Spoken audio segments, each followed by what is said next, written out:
নমস্কার বন্ধুরা, ওয়েলকাম সবাইকে শুভ স্পোর্টস নিউজ চ্যানেলে। তো গাইস, কোহলি পিটারসনকে মোক্ষম জবাব দিল। দীনেশ কার্তিক আবারও কি টি-20 ওয়ার্ল্ড কাপের দলে ফিরতে চলেছে?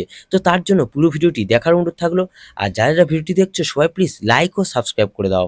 তো গাইস, ফাইনালি আরসিবি জয়ের রাস্তায় ফিরল। আর ফাইনালি বিরাট কোহলির ব্যাটে বড় রানও এলো এবং ম্যাচের সেরা প্লেয়ারও নির্বাচিত করা হয়েছে কোহলিকে।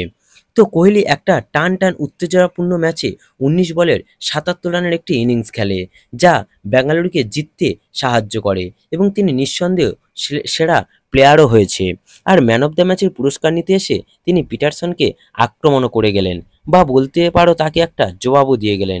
টি-20 ওয়ার্ল্ড কাপের জন্য কোহলি বাদ পড়তে পারে এমন একটা ঘটনা যখন সামনে এসেছিল, তখন পিটারসন বলেছিলেন কোহলিকে ভারতীয় টিমে খেলাক বা না খেলাক, তাকে অন্তত সঙ্গে করে নিয়ে যাক। টিমের সঙ্গে থাকলে অন্তত টি-20 ক্রিকেটটাকে আরও প্রমোট করা যাবে। আর এর জবাবে কোহলি বলেন, টি-20 খেলার সমস্ত রকম রসদ বা টেকনিক আমার এখনও আছে, এখনও কিছু ফুরিয়ে যায়নি। কিন্তু আজকাল কিছু লোক দেখছি আমার নামটা ইউজ করছে জাস্ট ক্রিকেটটাকে শুধুমাত্র প্রমোট করার জন্য।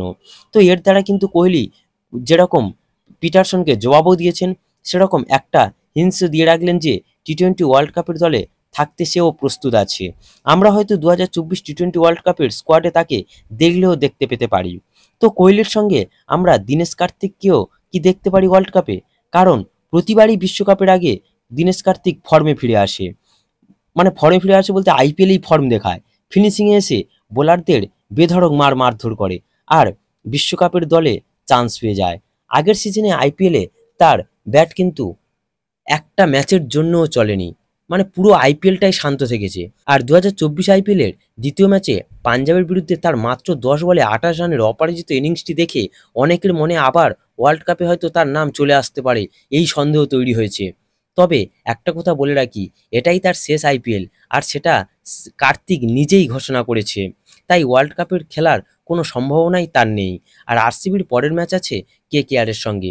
দুদলই যেহেতু তাদের লাস্ট ম্যাচ জিতে শেষ করেছে, তাই তারা আত্মবিশ্বাসও ফিরে পেয়েছে। তাই খুব ভালো একটা লড়াই দেখতে পাবো বলে আশা করছি। আর গ্যাস, তোমরা বিরাট কোহলিকে কি টি-20 ওয়ার্ল্ড কাপে দেখতে চাও? তা কমেন্টে জানাও। আর যদি ভিডিওটি ভালো লাগে তাহলে অবশ্যই লাইক ও সাবস্ক্রাইব করে দাও।